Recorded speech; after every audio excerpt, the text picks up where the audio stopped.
Well, today we're really excited. We actually have Stuart Draper, an entrepreneur from Idaho, right from hometown, which is nice. Actually, he started one of the most successful edtech companies in the country. He founded Stukent, the digital marketing coursework and the simulation platform used by high schools, universities across the world. And before Stukent, he launched and scaled the digital marketing agency called Get Found First. Stukent grew to an Inc. 500 company. Sounds like you were an honoree of the Inc. 5000 for what, 9 times? 10 as times. of this year. Yeah, just this year. Nice. We did it 8 years in a row for Stukent. So that's amazing. Yeah. That's pretty awesome. So now you have Startups with Stu. Yes. Which is taken off and looks pretty amazing. And we watched that a few times. It's awesome. You've had some amazing guests. So we're excited. Welcome. Thanks, man. Glad to have you here. This is called the Success Blueprint with the Grader Peterson team. And so we appreciate you coming by and helping us out. So first of all, just give us a little bit of a background on you and where you came from, family, that kind of stuff. Yeah, I'm number 6 of 8 kids. My parents, Larry and Debbie Draper, are high school sweethearts from Blackfoot High. Oh, really? Okay. Yeah, and my in-laws are high school sweethearts from Bonneville High. Okay. But neither Lindsay, my wife, or I grew up in Idaho Falls. We grew up, she grew up all over the country. Her dad managed shopping malls, and as he got promotions, he'd go to a bigger city somewhere else. Okay. And my dad couldn't make enough money in Idaho either, and so he went into the trucking industry and was in Washington State all of the years I was growing up. So... yeah, now my parents have moved back to Idaho, and it's fun to be here. And for Lindsay and I, we have loved raising our 4 kids here in Idaho Falls. And you have boys, girls? I can't remember. Yeah, I'm 2 boys, 2 girls. My Perfect. oldest is 18, youngest is 6. So we have a long spread of ages. That's awesome. So went to BYU, Idaho, and I assume that's how you met your wife? Yeah, we met there at school, and then we just stuck around. Awesome. Well, that's cool. So you've done, obviously quite a bit throughout the years. And so did you always know you wanted to be an entrepreneur, or did you go into something else, or was there a spark? What changed, or what ignited that? Yeah, I did. I always kind of wanted to be an entrepreneur. The idea of being my own boss was a big part of that. I started working for my brother-in-law that's a plumber when I was like 13. And I probably slowed him more than I helped him the first couple of summers. Of course. But he kept inviting me back, so I must have helped some, and really learned how to work hard and enjoyed working with him. The cool thing about working with Mike was I saw the freedom he had. So my dad actually was the CEO of a trucking company that had 600 team members. Wow. And but my dad would come to my baseball games in a suit and tie, and he'd be a little late sometimes, or he'd miss them because he was on a business trip, or he'd be late for dinner frequently just because work demanded that of him. But my brother-in-law, he was done at 3, 4 in the afternoon every day. Whenever he wanted to wrap up, he wrapped up. Sometimes it was noon on a Friday, and it was like, man, my dad can't do that. Yeah. And so that freedom was something that intrigued me at a young age and made me want to be my own guy. Okay. That's pretty cool. So just watching those around you, essentially, just learning from those around you. Yeah.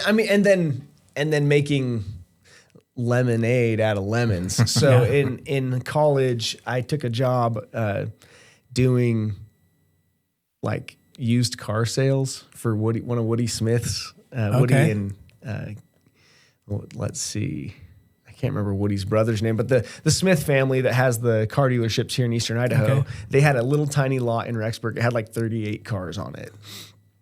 And I thought I stunk at sales, and that's why they fired me.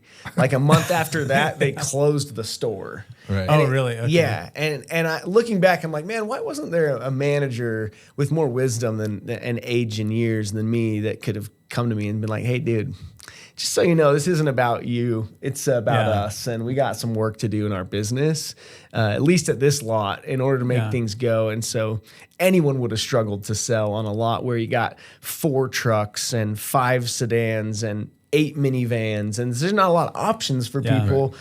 And so anyway, I remember going home to my new wife and telling her I didn't have a job. I got fired, and she like loved and supported me. It was no big deal. You'll be fine, and we'll be fine. But like, I was heartbroken, and that was depressing for me, right? Yeah, of course. So I did what any good young, ambitious young man would do, and I went and tried summer sales in California. And at the end of the summer, I had barely made enough money to pay for the cost of living in California, and the back end check never came because that business went out of business too. And fast forward a year and a half, I'm graduating. I get my internship. I do really well in the internship, and they let me keep my job as a full-time first job out of college. And I'm like, sweet, I did it. Like, I got out of college and I landed my first job. Career's off to the races.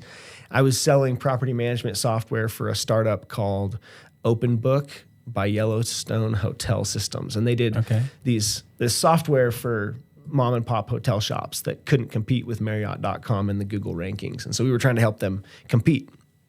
Well, I'd been doing it for like 6 months. I was leading the sales team. I was the best sales rep they had.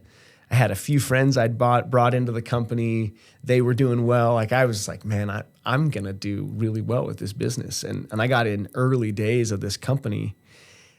Christmas party was awesome. And then right after Christmas on a Friday, they pulled us all in a room, 16 of us, and said, hey, you may have noticed that your paychecks didn't hit this morning. Oh, dang. We don't have any money to pay anyone for the last 2 weeks of work, so you're free to go. If you want to come back on Monday, you can and keep working, and we hope that we'll raise some money. And if so, we'll back pay you. And I actually did that for 2 weeks while I thought about what I was going to do next. And it's cool. They did get an investor that ended up paying everyone for those 2 weeks that they worked. Oh, really? Yeah, but they also still ran out of money, and they never made it. Okay. I remember swearing to myself, like, one, I was probably never going to raise money for a business in my life. And two, if I did raise money or ever had employees, I would never get in a position where I couldn't pay them for their work. Yeah.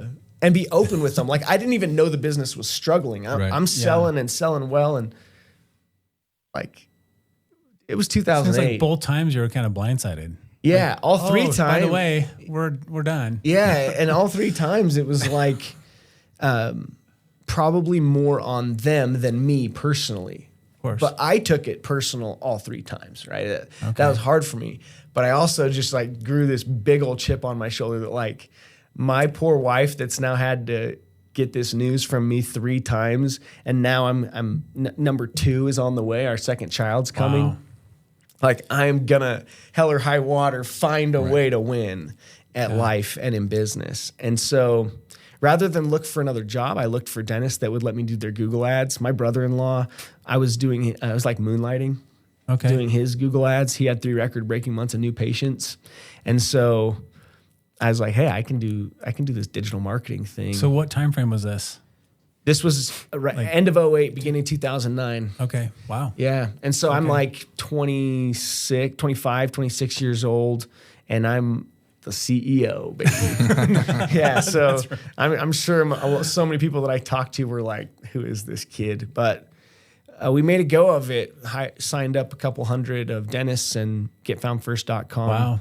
Really started to go and grow. And I learned a lot being my own boss and bootstrapping that business. We didn't raise any money, but I also got courageous that I could raise money because I had proven myself a little bit. So when you're bootstrapping, is that just the decision that you didn't want to go out and ask people for money, or was that something that I've just got to do this on my own because I've been burnt so many times in the past, or what led to that?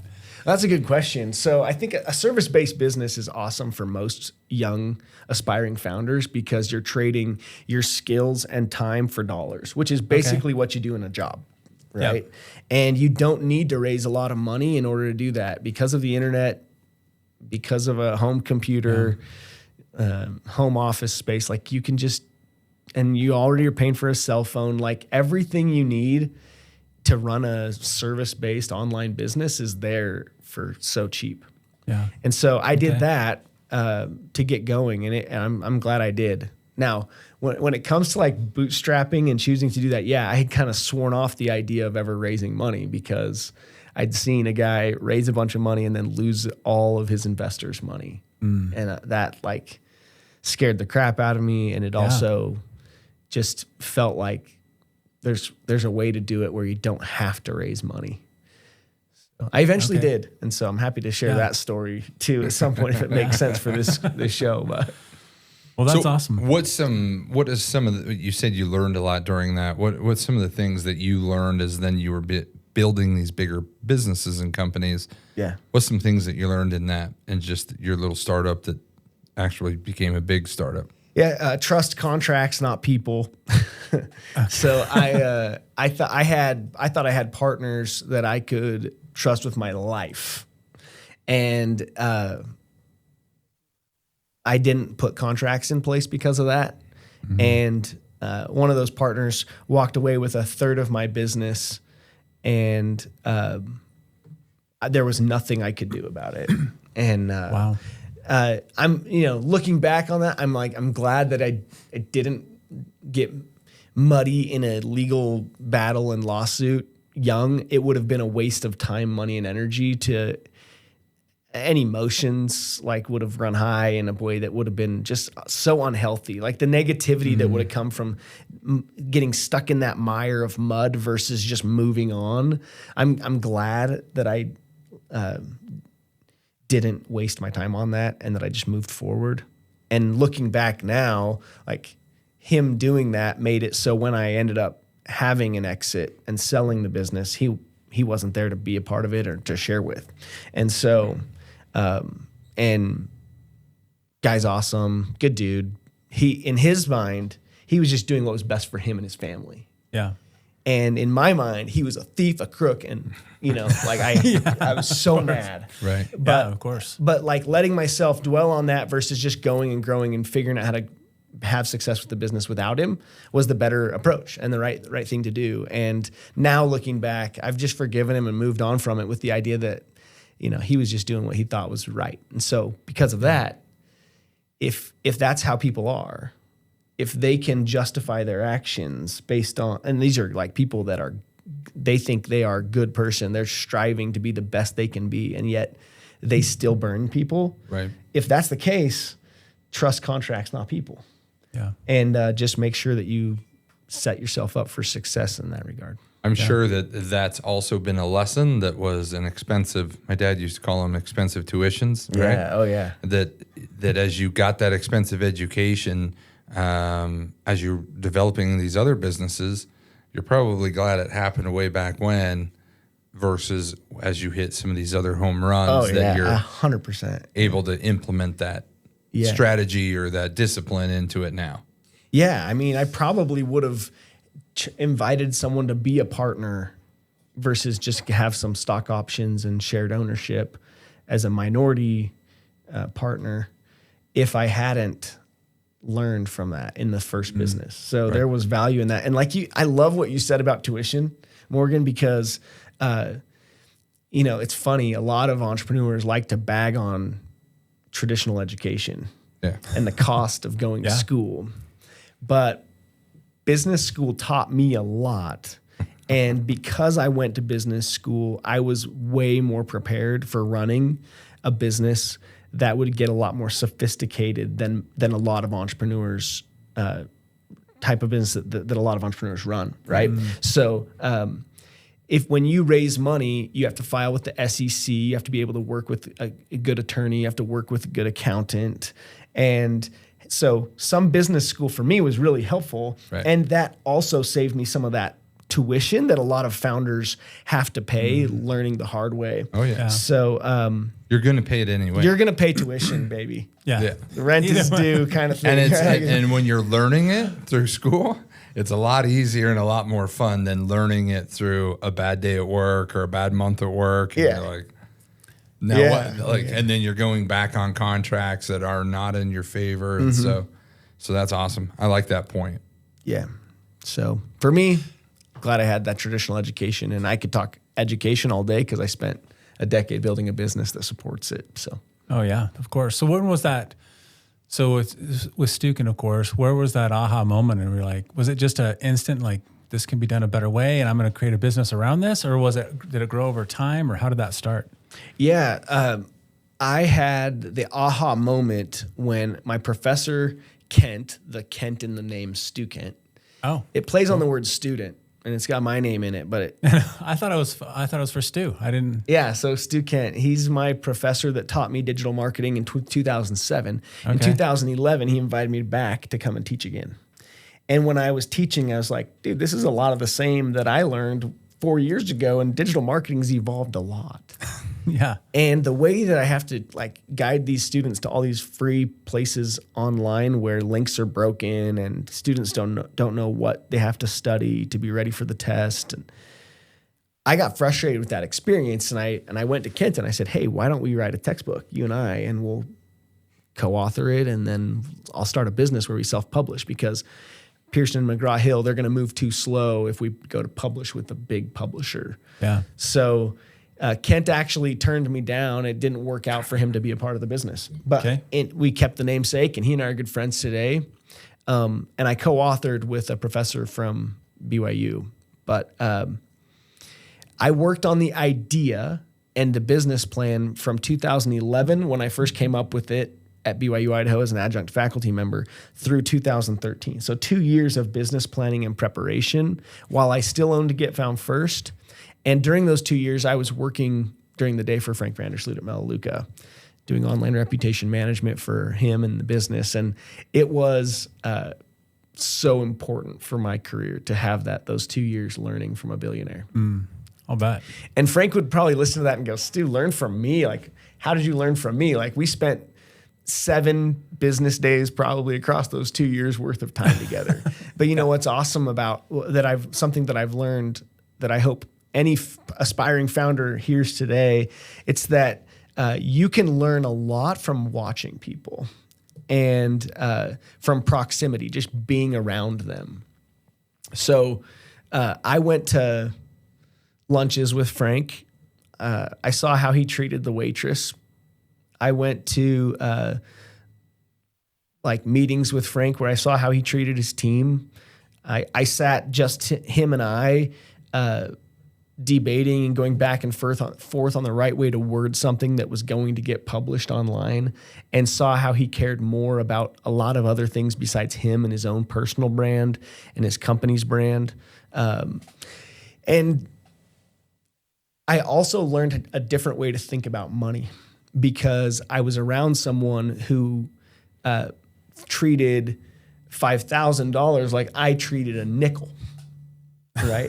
Yeah. And it's not because it's not that he was wrong in the way he treated 5,000. It's just the ratio. It's just simply the economics of his life versus mine. And I also saw how the business treated money, not just Frank, but all of his business. The way they thought of what they thought of $5,000 was not what I thought of $5,000. And letting myself think different about money and what was out there in the world for me to go get became a really critical piece of my future success that would come from that time I spent learning and growing. Kind of took the lid off the ceiling for you a little bit. Yeah. And I also saw how to manage a big team and how big teams make things go, which when I ran Get Found First, we were always like a 10 to 15 person team. It wasn't a big team. Yeah. So now Stukent, my other business, is 170 and growing. And I get to cheer them on and watch how they do things. And I've learned how to let other people do things versus me being the one. With Stukent, when Professor Kent turned you down, what did you feel? How, you know what I mean? How, like, you have a great idea and you pitch it to somebody who you love and admire, and you're going to make this work, and then they say, sorry, it's not for me, or obviously they don't believe in it as much as you do. Yeah. How did that make you feel? How did you push through that? How, you know what I mean? Yeah, I think that's a really good question, Morgan. I think that what I tell people that works for me and may or may not work for them, but what I tell people is, if you have an idea that like smacks you upside the head and you're like, oh my gosh, I'm onto something. Well, then guess what? You're like everyone on the planet has those moments. The difference between most people and the people that win with an idea is the ones that stick to it. And what I've found is I have thousands of ideas. When they smack me really hard, I pay attention. And then I go to work to like start to bring it to pass, like make it a reality. And what I've found is if you let an idea sit and you start talking about it with other people and you get more excited, and then you work on actually making it happen for a little while and you get more excited and things start to fall into place, then you don't let it go. You just keep going. Doubling down. And when someone questions your idea, but you in your heart of hearts believe it more when they question you, then you know you're onto something. This is secret sauce kind of stuff. It doesn't sound that secretive what I'm sharing, and I'm sharing it openly. But I think that so many people, they have ideas, and then 10 years later they go, "Man, look at that company! I thought of that idea 5 years before they even started." Right. It's like, that's because ideas don't make you money. Right. Execution makes you money. I like that. Execute. It's the execution where you win. So when a question, so you say that there's steps to make it a reality. yeah. So just 10 people come to you and they have an idea. What is some of the basic steps? So for somebody who's watching, who maybe has an idea, who's not sure where to start or, how to put it down on paper, maybe walk through just like 5 or however many key steps. Okay, I'll give you my number one step that was never my step when I was starting because it didn't exist yet. Okay. I go to Claude AI and I say, I have an idea for a new business. I'm going to take a minute and walk you through everything that I've thought of so far for my idea. And I want you to tell me all of the things that make it a good idea and all of the things that make it a bad idea. Wow. I don't have to go to a friend or family anymore. I don't have to know a millionaire anymore. AI, Claude AI, or Grok, or Google's Gemini, or whichever platform, ChatGPT, obviously. If you want to use any of those that you're not asking one millionaire. You're asking thousands of millionaires what they like or don't like about your idea. And in seconds, you have what all of them think right in front of you. It's crazy. It's genius. It's like a level of prodigy that our world has never seen before. And sadly, most people are just sitting and letting it pass them by, or they're using it for too simple of things in life that are also good and helpful, right? Like you can ask it all sorts of fun questions. Yeah. But for me, using it as something that can help me create and build is where I'm getting really excited. So, for example, before the show, we were talking about my baseball dream, right? Yeah. Well, how many baseball fields at 300 feet in left, center, and right can I fit on 240 acres? Within seconds, it does all of the math and tells me exactly how many. And then it doesn't just tell me how many. It says, and you're going to want to think about room for foul balls and distance of parking away from the baseball fields. And it adds in do you want me to add in elbow room for things like that? And I say yes. That's it. I just say yes. And it goes and does all the extra math and comes back with a new number. It's like there are limitless ways that it can help you with business planning. A lot of people this is going to sound like a lot of people will argue this. You don't need a business plan. You just go to work. Business plans are, no one has a crystal ball anyways. You just got to go to work. Well, maybe that was right for some people sometimes. But I will tell you that if you don't take time to let the AI think for you and business plan for you, you are setting yourself up for a lot of additional expensive tuition, as we talked about earlier, that you don't have to go through. And it's free and it's seconds. Yeah. And that's what's crazy is when I ask my ChatGPT, and it'll be something that I'm like, it blows me away every time. Jason laughs at me because we'll talk about something, I'll type it in, and I'm like, wow. And it's like, oh, these are things I never would have thought of myself, of questions to figure in there, like foul ball room, parking, or, you know, do you want whatever it may be. And so I really like that idea. I mean, I love that one, it's a free tool or close to it. And two, it literally takes seconds. Yeah.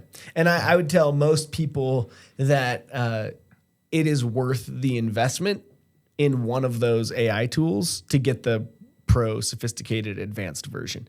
Absolutely. So like pick your tool, play with all of them on their free version and pick the one that you like the most, and then make it a part of your everyday life with the $20 a month plan or whatever. Make it easy, Stu. What one do you use? I use Claude AI, and looking back now, like I'm married. I think that people need to remember this too. You get married to the AI that you choose for one reason. It remembers everything you talk about. Yeah. So I asked a question the other day about a specific lodge and water park idea. And the AI, after I asked 2 questions, it said, and by the way, if you're thinking of this as something that could be co-joined with your baseball park idea, that would be fantastic because, and see what I'm saying is you get married to it a little bit because it has history. It knows what you're interested in and talk about. And so then it can, when you ask another question about something else, like only your wife, or your kids, or your business partners, it knows a lot of the things you're thinking about and working on, and it can in turn like give you additional insights you hadn't thought of without you having to say, and what about for my baseball park? It just does that for you. Right. So pick one and then teach it everything you want it to know. Tell it you want it to swear at you or not swear at you. Tell it that you want it to always make you laugh when it comes up with its results. Like, I'm not talking about this because like I'm overly excited about AI or know everything about it. What I am telling you is that it's not going away, and you can choose to be a late adopter or an early adopter, and pay the consequences of your choice. One nice thing that you can do is you can use it just to prepare for that call, right? So if I'm going to call you and I'm like, hey, Stu, I have this idea, I can just type my idea in AI and then it'll come up with questions or, devil's advocate or, whatever it is. So then when I come to you, it's not just a thought, it's a well thought of, prepared, discussion of, tell me what you think about this. Mm-hmm. And so I do like it that we all need that smart friend in business. And it's nice that you can ask that smart friend 24/7, 365. Yeah. And then when you go talk to your actual millionaire friend about the idea, you come from a place of having already talked about it with other millionaires, right? So you're going to be a lot more powerful in that conversation. This show is called The Success Blueprint. It is. I love that name. Yeah. And so let me share an AI success story from my life that I think is the most successful. My 6-year-old and I, we do bedtime stories. And I didn't really do it with my older kids. My wife had like a pretty strict like rule on bedtime and like wanted them to go to bed without like a lot of need for mom and dad to help and take 2 hours to get it done, right? But I told her on my daughter, Quincy, I wanted to be a part of her bedtime and I wanted to read her stories and tell her stories. And so I got tired of the books and we went through all the books that she had.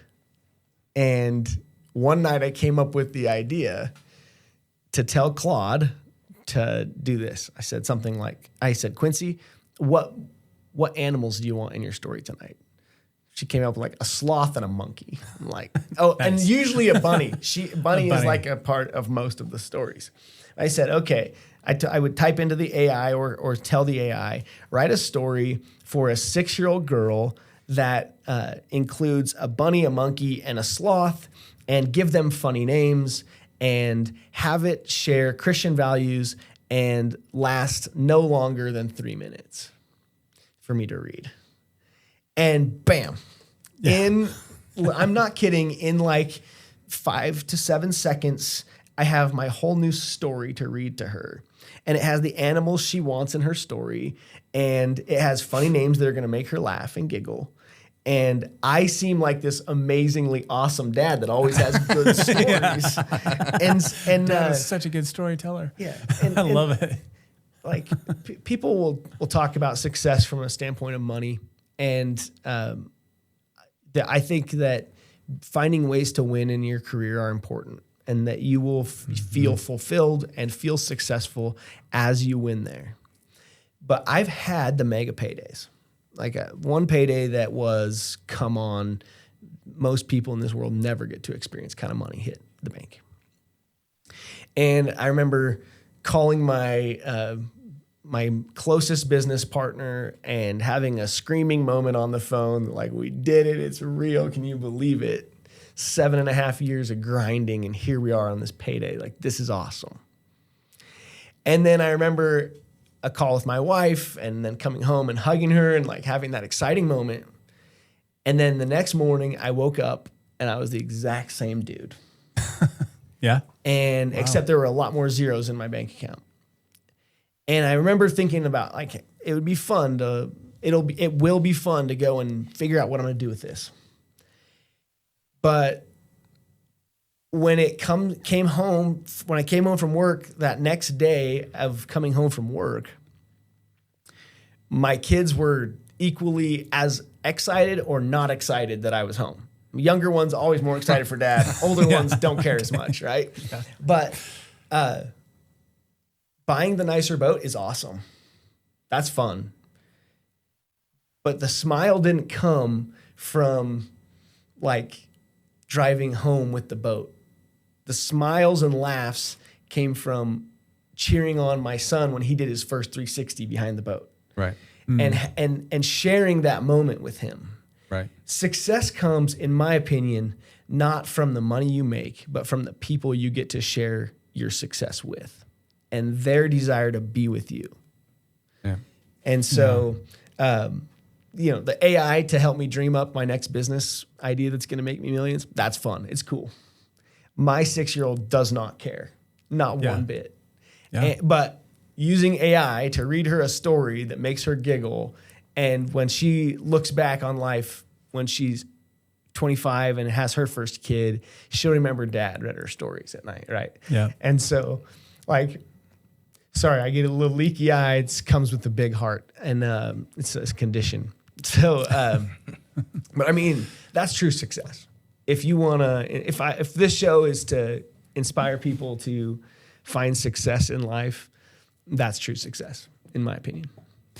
That's awesome. I've heard it said before that success is, as you're older, your kids still want to be around you. And as they get older, your kids still want to be around you. That's success. And I think that's kind of one of the things that we thought of when we named it the Success Blueprint. Is it's not just business. Mm-hmm. This is success. I mean, so many different facets, right? I mean, success in your health, success in your relationships, success in whatever it is, your spirituality, your mental health. There's so many aspects to success. Yes, in many cases, your bank account helps with some of that, but it doesn't change you. Yeah. And some people we've seen that it changes them in a negative way for all the other things, and so, but for the most part, it can be a good thing. And if you're successful in one area, many cases you're successful in other areas too. The cool thing that we've noticed too with a lot of our guests that start from here and then go here as far as like a dollar scale or what most people would think is success, but what you were saying, the success that we see or that I admire, that you admire, that we love about the show is that it's who that person is by the time they get there. It has nothing to do with the result of whatever this is. It's that they were here. They didn't give up. This happened to them. Their mindset shifted. They had to adapt. This is what they learned. This is, relationships were destroyed. They understood that. So the next one that they had, they were making sure that that was never going to happen again. Kind of like what you were talking about with investors' money of it's not just the money, it's how that person felt or that I don't want to use honesty, but just that principle factor of this guy needs to be paid back.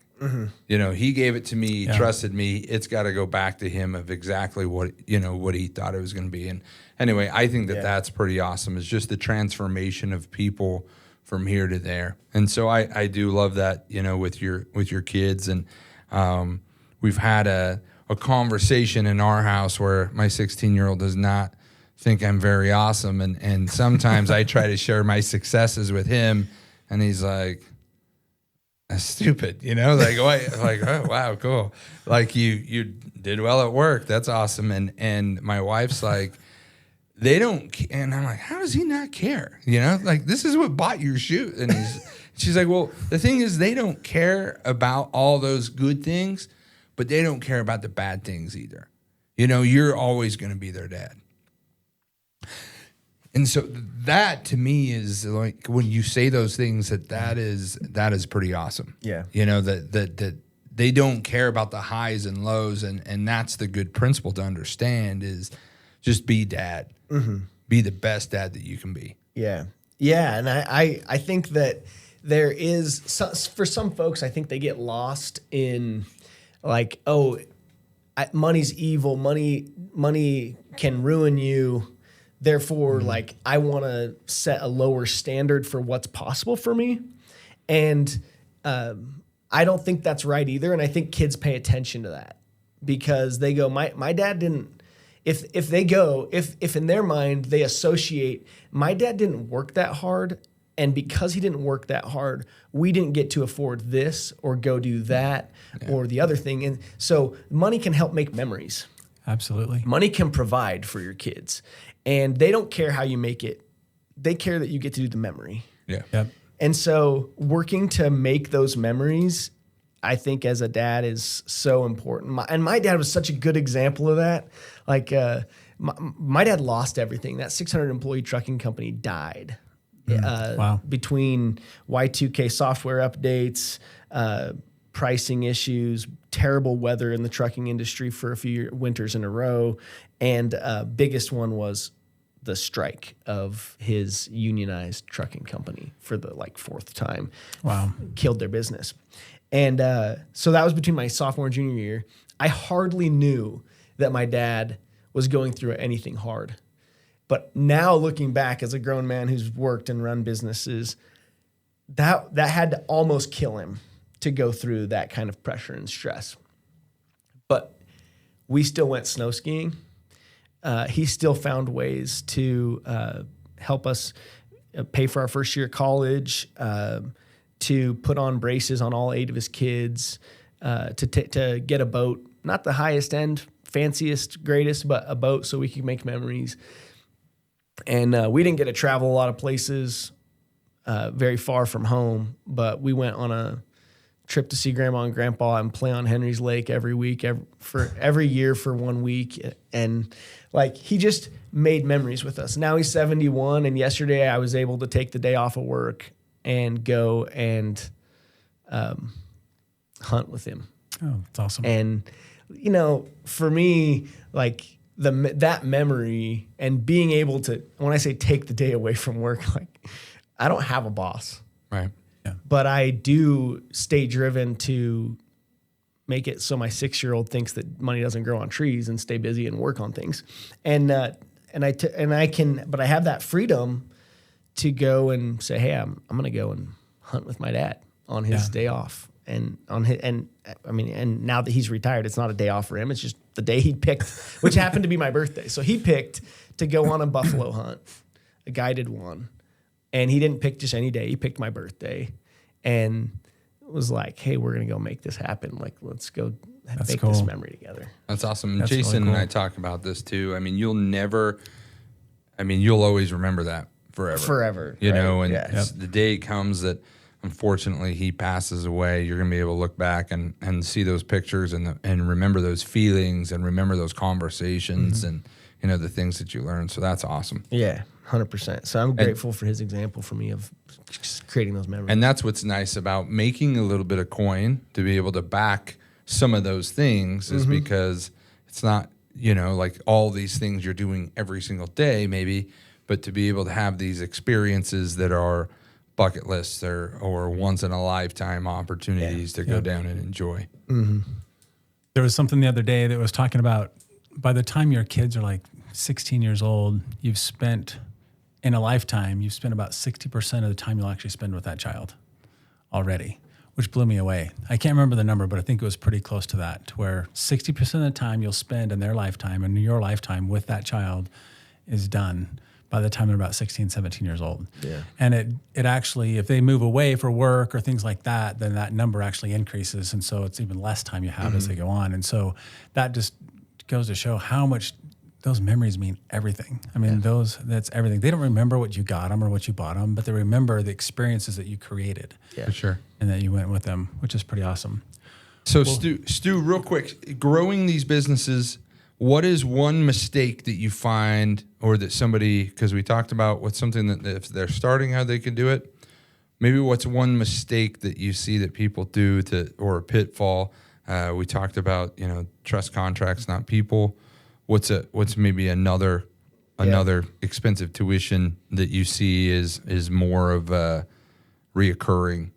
Yeah, I'll give you the one that I think is most common for most enterprising business owners is they stop believing they can grow by double.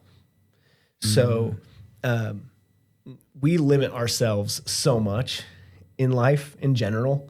A classic example of this is like how long it took to run them a 4-minute mile. And then once one man did it, how many people started running 4-minute miles.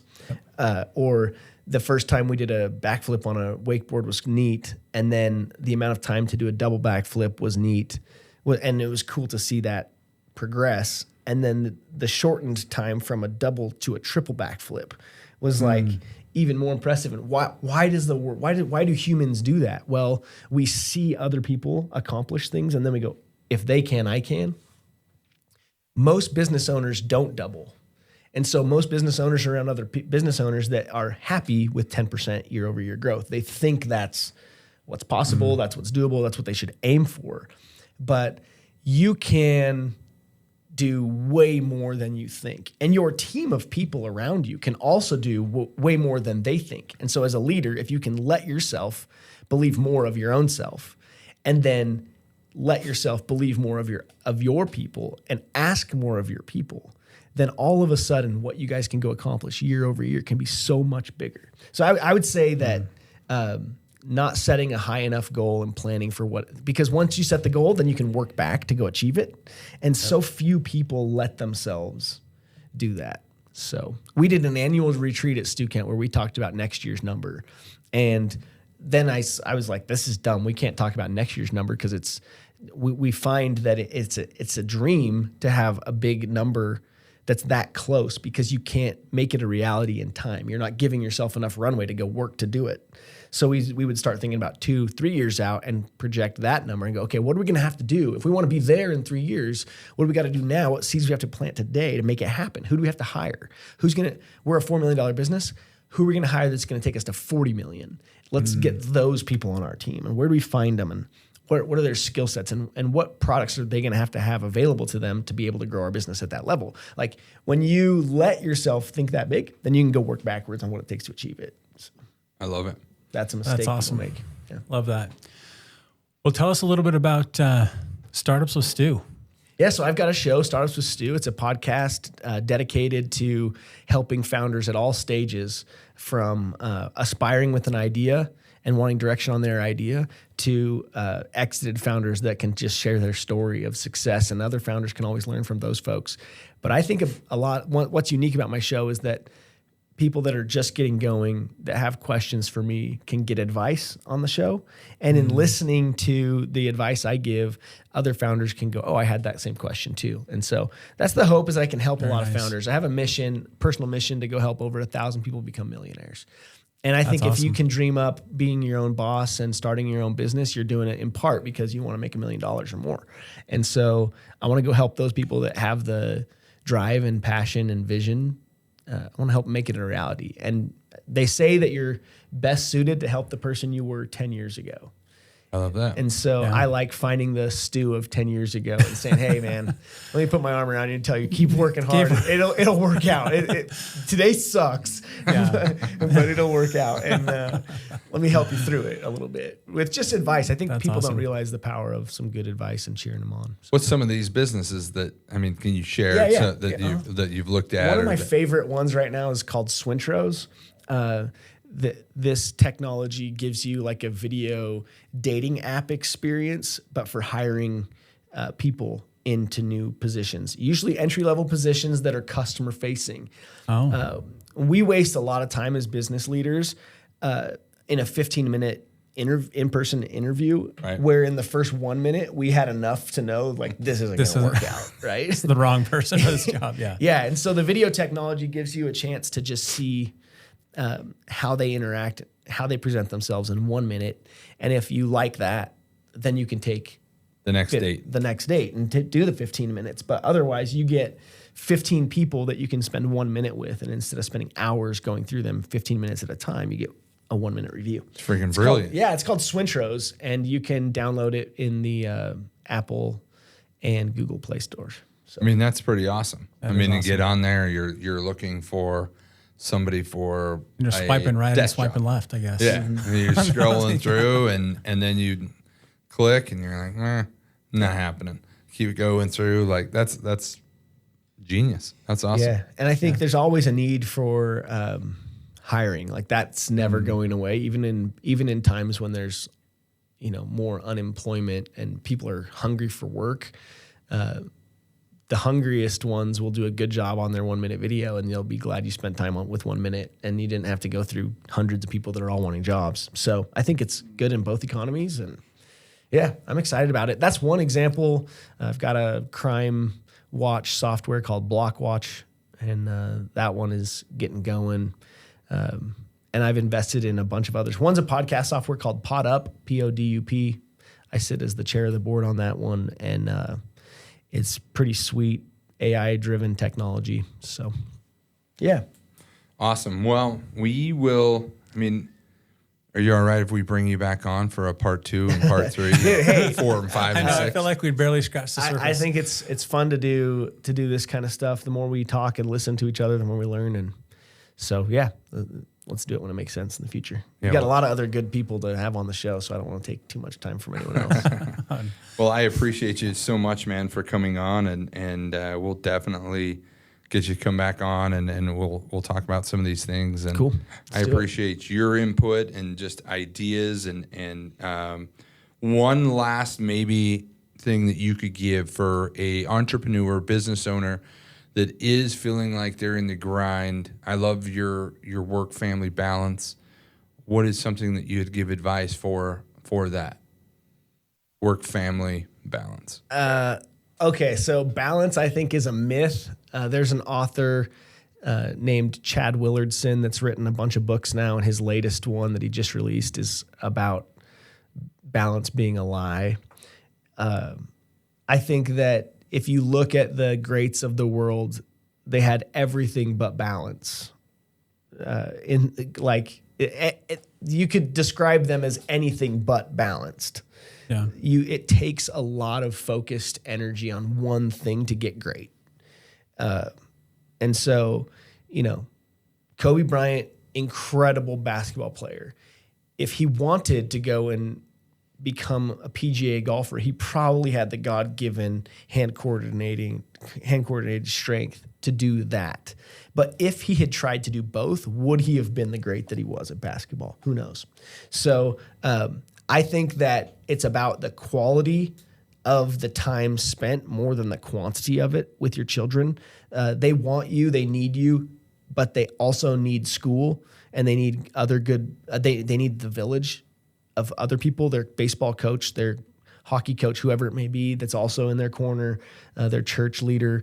Like, they need other people besides just you. Don't think that if, like, a lot of people sell this dream, especially in the like multi-level marketing world, that like, I just needed more time with my kids, and that's why I started this business. It's like, well, what about at 3 in the afternoon when your kid got done with school, and all the time up until 3 afternoon when they were in school, did they need you then? And then at 3 when they went to basketball practice till 5, did they need you then? Because actually, like, they like make the 9 to 5er feel terrible that you can't be a good dad if you work 9 to 5, and that's bullcrap. It's just wrong. You can be great with dinner and helping with homework and saying goodnight. And they love you, and they have great memories with you on Saturday when you go cheer them on in their basketball game and take them to get ice cream after they do good. Like, that's kids are pretty easy to please and very happy with you for very little. So go work, spend your day working and show your kids that that's what it takes to make it in this life, and let them go do their own work that they got to start doing. I think that's the way to do it. I love that, quality over quantity. We were talking about that with another guest just recently, and how just if you just put away the phone and make them number one for that little bit every day, they'll remember that. Absolutely. Way more than someone who spends all day with them but scrolling the entire time. Mm-hmm. Yeah, I mean, you can have different tactics for that. Go plug your phone in for 2 hours from 5 to 7 or something. And to not plug in at night, if as a business owner, is really, really hard. So it's a matter of being intentional about when you're going to say I'm in or I'm not, and let yourself have those times. So yeah, awesome, man. Thank you so much, and we will get you on for sure. This is awesome. So glad to have been with you guys. Thanks for having me. Thank you so much. Thank you.